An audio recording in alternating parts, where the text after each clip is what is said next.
नमस्कार, अपना एमपी देख रहे हैं आप। मैं हूं आपके साथ कमरुद्दीन खान। साथ ही खास खबरों के लिए हमारे सहयोगी न्यूज रूम से दीपेश बरगली भी लगातार आप तक खास खबरों को पहुंचाते रहेंगे। दीपेश का बहुत बहुत स्वागत।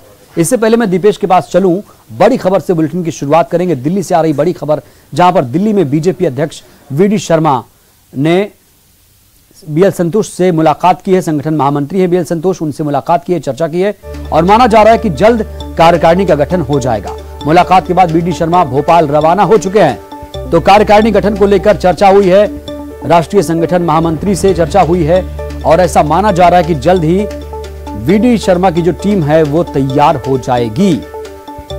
बड़ी खबर इस वक्त की आपको दे रहे हैं। दिल्ली में बीजेपी अध्यक्ष वी.डी. शर्मा ने कार्यकारिणी गठन को लेकर चर्चा की है और ज्यादा जानकारी के साथ हमारे संवाददाता अशरफ काजमी जुड़े हैं दिल्ली से। अशरफ, आज बीएल संतोष से मुलाकात की है वी.डी. शर्मा ने, क्या मुलाकात हुई, कैसी मुलाकात रही और कब तक होगा कार्यकारिणी का गठन? देखिए कमरुद्दीन, कार्यकारिणी के गठन की ही ये कवायद और उम्मीद की जा रही है कि जल्दी ही कार्यकारिणी का गठन कर दिया जाएगा। वी.डी. शर्मा की राष्ट्रीय संगठन महामंत्री बीएल संतोष से मुलाकात का मतलब यह है कि हरी झंडी मिल गई है। जो इनको अपने प्रस्ताव रखने थे, जो नाम थे, वो सब पहुंच चुके हैं।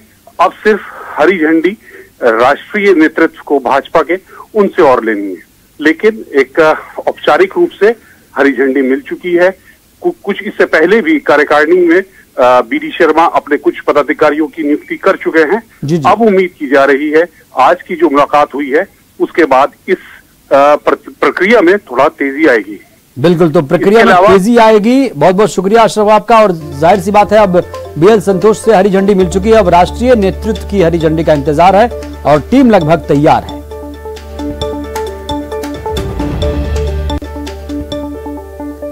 और इस वक्त की खास खबर के लिए सीधे रुख करेंगे न्यूज रूम का। हमारे सहयोगी दीपेश बरगली लगातार मौजूद हैं। Deepesh, over to you. शुक्रिया कमरुद्दीन। जब जब चुनाव आते हैं तब तब ईवीएम और बैलेट पेपर को लेकर चर्चा तेज हो जाती है। एक बार फिर यही हुआ, क्योंकि निकाय चुनाव होने हैं और निकाय चुनाव में कांग्रेस ने एक बार फिर मांग की है कि डाक मतपत्रों के जरिए ही या फिर मतपत्रों के जरिए ही चुनाव कराए जाए। लेकिन इस पूरे मामले को लेकर मध्य प्रदेश में निकाय चुनाव ईवीएम के ही जरिए होंगे, ये स्पष्ट हो चुका है। राज्य निर्वाचन आयोग ने इसकी अधिसूचना जारी कर दी है। इसके पहले कांग्रेस ने मतपत्र से वोटिंग कराने की मांग की थी। ये मांग राज्य निर्वाचन आयोग की तरफ से खारिज कर दी गई।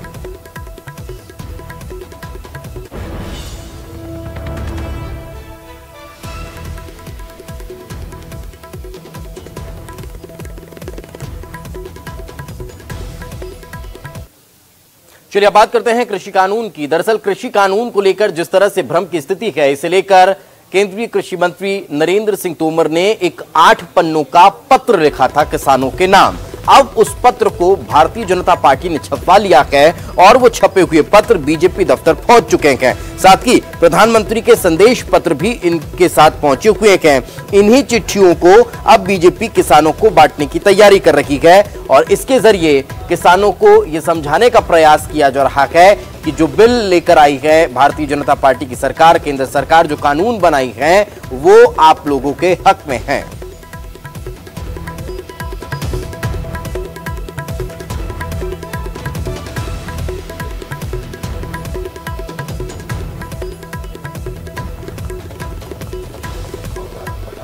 अभी तक विधानसभा में अध्यक्ष पद का मसला सुलझा नहीं, लेकिन अब उपाध्यक्ष पद को लेकर भी घमासान शुरू हो चुका है। कांग्रेस अब उपाध्यक्ष पद देने की मांग कर रही है और कह रही है कि परंपरा का अनुसरण भारतीय जनता पार्टी को करना चाहिए। पूर्व मंत्री पीसी शर्मा ने कहा कि परंपरा के तहत कांग्रेस को उपाध्यक्ष पद दिया जाए, क्योंकि कांग्रेस सरकार में बीजेपी ने उपाध्यक्ष पद पर उम्मीदवार खड़ा कर दिया था, इसलिए उन्हें उपाध्यक्ष पद उस समय नहीं मिला था। अब बीजेपी को फिर से परंपरा को वापस लाना चाहिए। इधर चिकित्सा शिक्षा मंत्री विश्वास सारंग ने जवाब देते हुए कहा कि उपाध्यक्ष पद की परंपरा को कांग्रेस ने तोड़ा, हमने कभी परंपरा नहीं तोड़ी।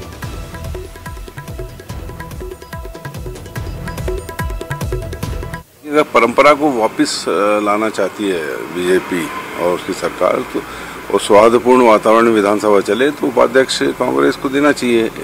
एक चीज। दूसरी चीज ये है कि पिछली बार अध्यक्ष जी ने आमंत्रित किया था कांग्रेस पक्ष को भी, नरोत्तम मिश्रा जी थे, मैं थे, ये हुआ था कि उसमें ये देखना पड़ेगा कि 2 सीटों के बीच में एक पार्टीशन लगाने की बात हुई थी, वो हुआ है कि नहीं, और सभी विधायक वहाँ पर पार्टिसिपेट कर सकें, कोई वीडियो कॉन्फ्रेंसिंग का सिलसिला ना हो, और दूसरा 3 दिन भी चले तो कम से कम 18 घंटे चले तो जो विधायकों के जो सवाल हैं, क्वेश्चंस हैं, वो आ सकें, उनके जवाब मिल सकें, और अगर बढ़ाना हो तो 1-2 दिन इसको बढ़ा दें।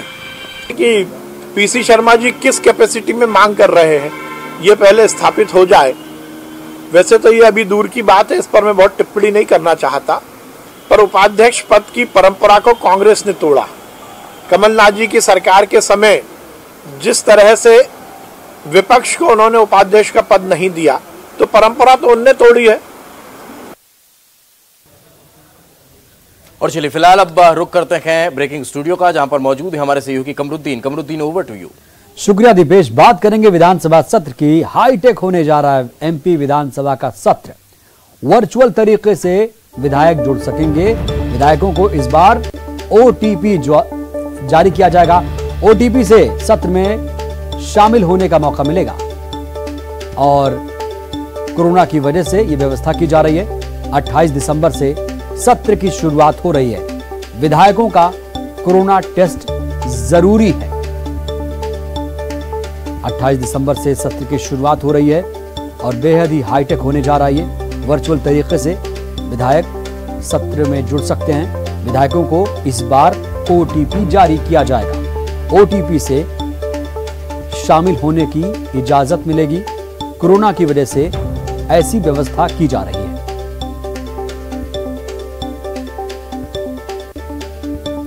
और खबरों के लिए रुख करेंगे न्यूज रूम का। Deepesh, over to you. बिल्कुल कमरुद्दीन, तो एक और महत्वपूर्ण खबर दर्शकों को बता देते हैं। दरअसल कैश कांड को लेकर अब केंद्रीय चुनाव आयोग ने मध्य प्रदेश के 2 मुख्य अधिकारियों को दिल्ली तलब किया है, जिनसे 5 जनवरी को बातचीत की जाएगी। तो ये बड़ी महत्वपूर्ण खबर है और कैश कांड को लेकर लगातार अब चर्चाएं तेज होती हुई नजर आ रही है। आपको बता दें, केंद्रीय चुनाव आयोग ने मुख्य सचिव इकबाल सिंह बैस और गृह विभाग के अपर मुख्य सचिव डॉक्टर राजेश राजौरा को दिल्ली तलब किया है, जिनसे 5 तारीख को बातचीत होगी। मुख्य सचिव को भेजे गए पत्र में यह साफ कर दिया गया है कि केंद्रीय प्रत्यक्ष कर बोर्ड की जो रिपोर्ट भेजी गई है उसको लेकर बात होगी। साथ ही बताना होगा कि आगे क्या कार्रवाई होगी। अब 2019 के लोकसभा चुनाव से पहले आए आयकर विभाग के बाद लेन देन के जो मामले निकलकर सामने आए थे, उस पर कार्रवाई का दबाव बढ़ चुका है। आपको यह भी बता दें कि आयकर छापे से जुड़ी सीबीडीटी की रिपोर्ट और चुनाव आयोग की चिट्ठी सरकार को 16 दिसंबर को मिली थी। तब से लेकर अभी तक 7 दिन हो चुके हैं, जिसमें क्या कुछ हुआ है इसको लेकर भी बातचीत दिल्ली में होगी।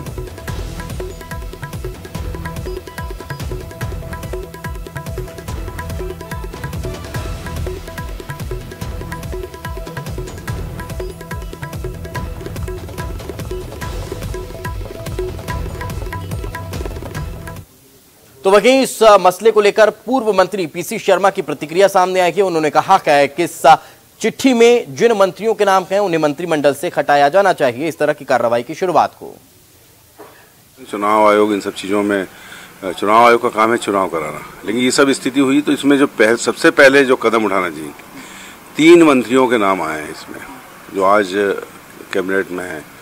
प्रद्युम्न सिंह तोमर, आपके बिसाहूलाल सिंह और दत्ती गांव।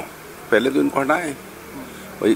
शुरुआत तो वो होगी जब भी लगेगा कि ये कोई न्यायपूर्ण कार्रवाई हो रही है या कोई बगैर देश के हो रहा है। पहले उनको हटाएं, उसके बाद आगे कार्रवाई करें।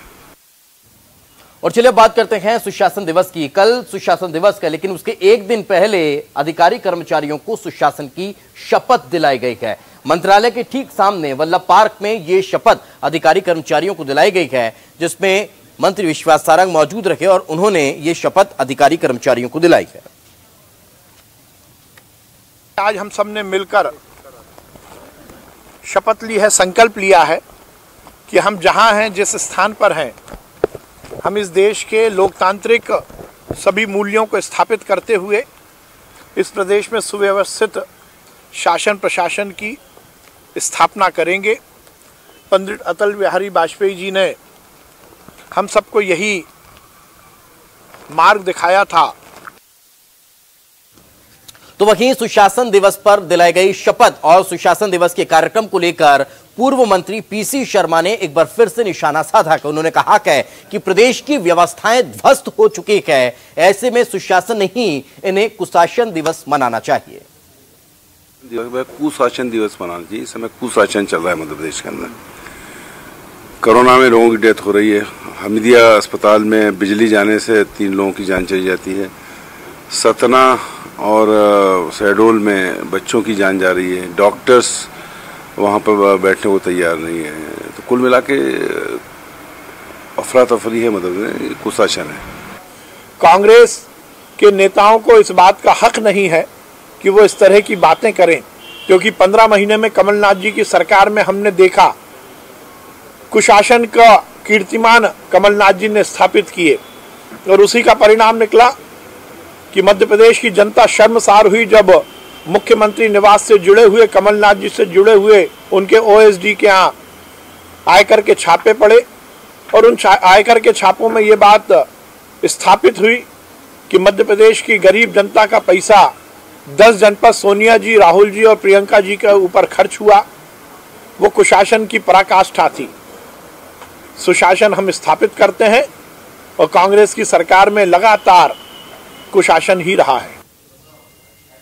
तो विषय, अवसर या आयोजन कोई भी हो, उस पर राजनीतिक आरोप प्रत्यारोप का दौर हमेशा देखने को मिलता है और वही आज एक बार फिर देखने को मिला भी और इस पर भी आरोप प्रत्यारोप होता हुआ नजर आया। चलिए एक बार फिर रुक करते हैं ब्रेकिंग स्टूडियो का, जहां पर मौजूद है हमारे सहयोगी कमरुद्दीन। Over to you.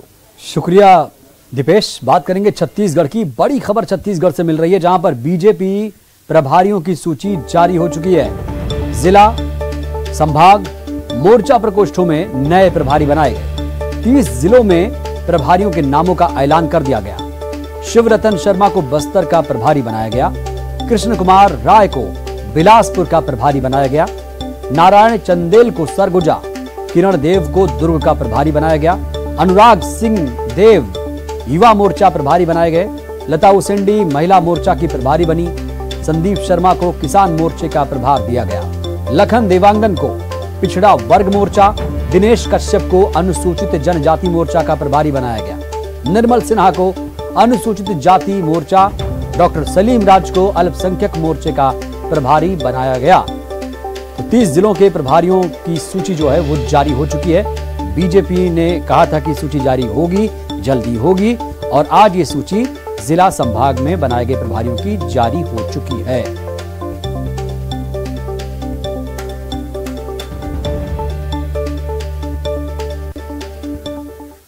और फिलहाल वक्त एक छोटे से ब्रेक का।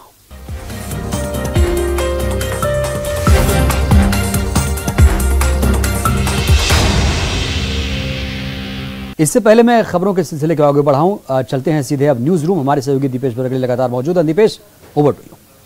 बिल्कुल कमरुद्दीन, एक बड़ी और महत्वपूर्ण खबर बता देते हैं। दरअसल एक भीषण सड़क हादसा जबलपुर में हुआ है। संस्कारधानी जबलपुर में हुए इस सड़क हादसे में 4 लोगों की जान चली गई है।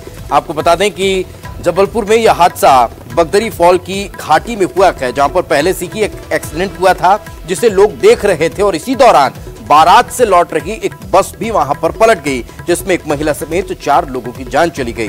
12 से ज्यादा लोग जख्मी हुए हैं। इस हादसे पर सीएम शिवराज सिंह चौहान ने दुख प्रकट किया है।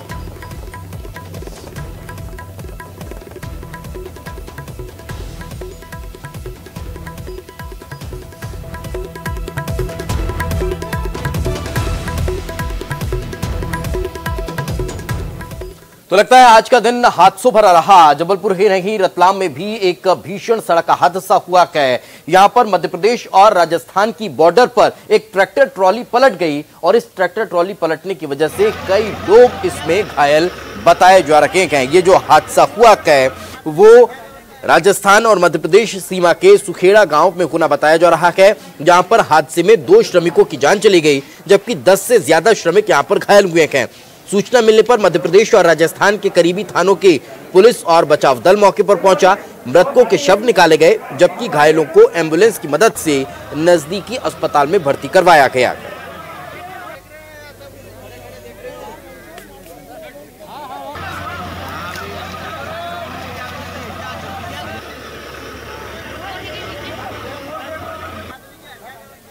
अब बात करते हैं सतना से मिल रही खबर की, जहां पर मुकुंदपुर टाइगर सफारी में एक व्हाइट टाइगर की मौत हो गई। ये बड़ी खबर हम आपको बता रखे हैं। गोपी नाम का ये व्हाइट टाइगर था जिसकी मौत पुनः बताया जा रहा है।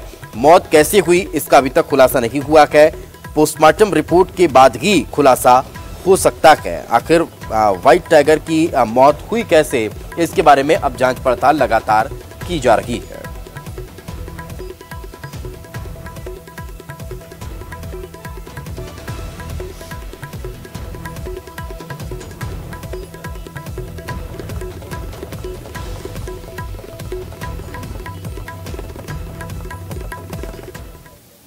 चलिए आगे बढ़ते हैं। अभी तक आपने मिलावटी खाद्य सामग्री के बारे में सुना होगा। आपने सुना होगा मिलावटी दूध, मिलावटी घी, मिलावटी मावा या फिर तरह तरह की खाने पीने की चीजों में मिलावट की जानकारी आप तक पहुंची होगी। लेकिन क्या आपको पता क्या है कि गाड़ी के खाने के सामान यानी कि इंजन ऑयल को भी किस तरह से मिलावटी करके बेचा जा रहा है, इसका भी खुलासा जबलपुर में होता हुआ नजर आ रहा है। आपको बता दें, यहां पर इंजन ऑयल के गोरख धंधे का खुलासा हुआ है। क्राइम ब्रांच की टीम ने 300 लीटर नकली इंजन ऑयल बरामद किया है, जहां नामी गिरामी ब्रांड कंपनी के डिब्बों में नकली ऑयल बेचा जा रहा था। पुलिस ने एक आरोपी को गिरफ्तार भी कर लिया है। इस पूरे खेल के तार दिल्ली से जुड़ते नजर आ रहे हैं।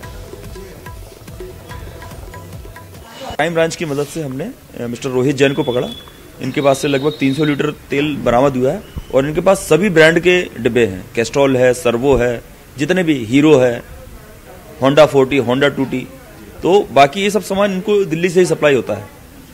यहाँ ये बनाते नहीं है, बस डिब्बे के यहाँ अरेंज कर लेते हैं, फिर ये नकली मोनो लगा के, नकली ढक्कन लगा के इनको एक डिब्बा तेल बनाने में लगभग 50 रुपए का खर्च आता है।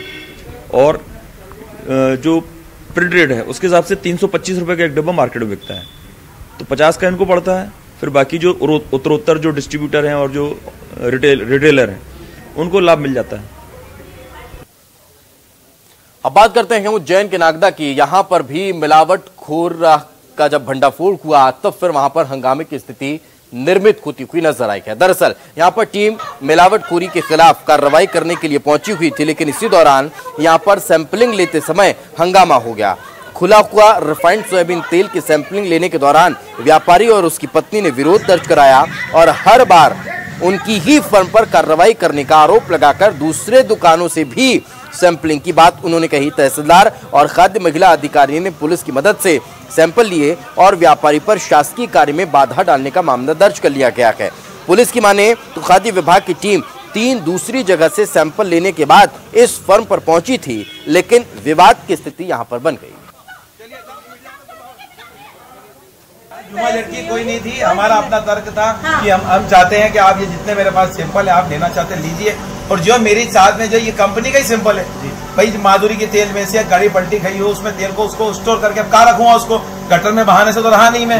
अब वो मान लो कि जो लीकेज होंगे तो उसको वापस संग्रहण तो उसी में करना पड़ेगा ना। या तो तहसीलदार महोदय, कलेक्टर महोदय और जो भी यहाँ पे खाद्य अधिकारी महोदय हैं उनको पूरे नागदा में उनके माध्यम से मुनादी फिराना पड़ेगी कि भैया पूरे नागदा सब जगह बंद है, हमको कोई तकलीफ नहीं है। और चलिए अब बात करते हैं छतरपुर के महेवा गांव की, जहां पर कलेक्टर की जन चौपाल में एक अच्छी पहल देखने को मिली है। यहां पर कलेक्टर साहब जन चौपाल में समस्याओं को समाधान करने के लिए पहुंचे हुए थे और तत्काल उन्होंने ग्रामीण की समस्या का समाधान कर दिया है। आपको बता दें, दरअसल चौपाल के समय कलेक्टर शीलेंद्र सिंह ने एक महिला हितग्राही से की जो शिकायत थी उसे सुना और पीसीओ ने आवास योजना के तहत मकान देने के एवज में 6000 रुपये की वसूली की। इस मामले की जानकारी जैसे ही होने लगी, इस बात पर तत्काल मौके पर ही कलेक्टर शीलेंद्र सिंह ने जनपद सीईओ से महिला के 6000 रुपये वापस करवाए। इतना ही नहीं, पीसीओ के खिलाफ जांच के आदेश भी देने के साथ महिला के ससुर के खाते पर कपिलधारा कूप का निर्माण कराने के भी निर्देश यहां पर दे दिए गए हैं।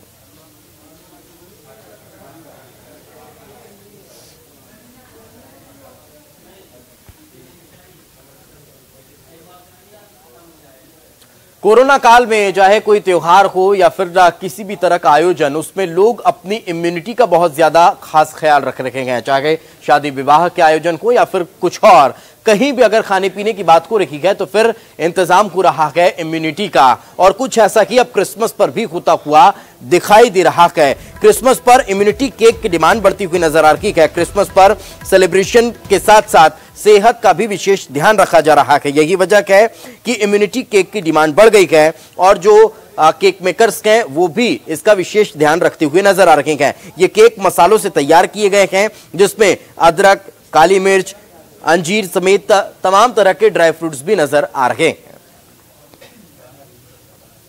काल में इस बार क्रिसमस सेलिब्रेशन में भी थोड़ा सा बदलाव हुआ है और इस बार जब केक की बात की जा रही है तो इम्यूनिटी वाले केक भी लगातार तैयार किए जा रहे हैं। खास करके इस तरह के केक तैयार किए जा रहे हैं जिससे आपकी इम्यूनिटी बढ़े और आप दूसरों को खिलाएं तो भी उनको इस कोरोना संकट काल में फायदा। इस वक्त हमारे साथ जो शेफ हैं रवीश मिश्रा जी, उन्हीं से सर इस बार जिस तरह के केक की बात की जा रही है, इम्यूनिटी वाले केक तैयार किए जा रहे हैं तो कितना फायदेमंद होंगे खासकर इस क्रिसमस के सेलिब्रेशन में? अगर रेसिपीज हम अगर बताएं शॉर्ट में तो जो इसके इंग्रेडिएंट्स यूज होते हैं उसमें कई तरह के मसाले हम यूज़ करते हैं। इसमें सिनेमम है, इसमें बे लीफ है, इसमें लेमन ग्रास है, इसमें कार्डमम है, इसमें जिंजर है। हाँ। और एक खास चीज़ आपको यहाँ दिखाऊंगा मैं, ये जिंजर कैंडिड किया हुआ है। इस जिंजर को शुगर में कुक करके सुखाया जाता है।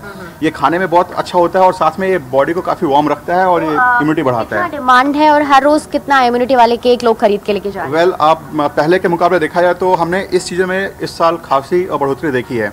पहले हम ये दिन के 15-20 बेचते थे, अभी हम आराम से दिन के 25 केक हमारे ऑर्डर पे निकल जाते हैं और ये पिछले 4-5 दिनों से चल रहा है। ये नहीं कि मतलब अभी शुरू हुआ है, ये मतलब 4-5 दिन पहले से हमारे केक के डिमांड पहले से हैं। तो बिल्कुल इस बार इम्यूनिटी वाले केक ये है जो तैयार किए गए हैं, यानी इस बार का जो क्रिसमस का सेलिब्रेशन होगा वो खास करके केक के साथ तो होगा लेकिन सेहत भरा भी होगा और इम्यूनिटी वाले केक का भी होगा, यानी आपकी सेहत तो बढ़ेगी साथ ही। और चलिए अब जबलपुर लिए चलते हैं जहां पर क्रिसमस की तैयारियां शुरू हो चुकी हैं और बाजार सजे हुए नजर आ रहे हैं। साल के बड़े दिन और प्रभु यीशु मसीह के जन्मदिवस का महापर्व क्रिसमस की तैयारियां जोरों पर हैं। देख सकते हैं बाजारों में रौनक बढ़ गई है। सेंटा क्लॉज के बड़े बड़े पोस्टर हों, उनके कैप हों और साज सज्जा को लेकर के तमाम जो सामान है वो उपलब्ध हो गए और लोग भी खरीदारी करने के लिए इस बार उत्साहित दिख रहे हैं। चूंकि कोरोना संकट काल है, चर्च में ज्यादा भीड़ ना जुटे और लोगों से यही अपील की गई है कि घर में ही क्रिसमस की खुशी को बांटें, तो उसके मद्देनजर तमाम तैयारियां यहाँ पर की गई। देख सकते हैं साज सज्जा के कई जो सामग्रियां हैं वो यहाँ पर उपलब्ध है, बेहद सुंदर और बहुत ही अच्छी लग रही है। विशेष रूप से छोटे बच्चों में कैप को लेकर एक अलग उत्साह होता है और कुछ ऐसा ही देखने को मिल रहा है। देख सकते हैं छोटे छोटे रूप में टेडी भी जो है सेंटा के वो यहाँ पर मौजूद हैं और काफी कुछ आकर्षक नए आइटम भी इस बार क्रिसमस पर यहाँ पर लाए गए हैं और सुबह से ही खरीदारी का दौर शहर में बाजारों में देखने को मिल रहा है। जो यहाँ दुकानदार हैं हम उनसे समझेंगे कि सर इस बार क्या क्या नया आया है और कैसा उत्साह है कस्टमर्स का, बताइए। कस्टमर में तो काफी उत्साह है और अच्छी मतलब इस टाइम हमारा पिछले साल से इस बार बिजनेस थोड़ा अच्छा हुआ है। अमूमन क्रिसमस के कोरोना के चलते क्रिसमस घर में ही लोग मना रहे हैं, तो लोग घर में ज्यादा मनाते हैं, त्योहार ही घर का ही है उनके, तो वो अच्छे से मनाते हैं। तो चलिए इस पूरे बुलेटिन के दौरान हमारे सहयोगी कमरुद्दीन हमारे साथ जुड़े थे। कमरुद्दीन बहुत बहुत शुक्रिया आपका हमारे साथ चर्चा में जुड़ने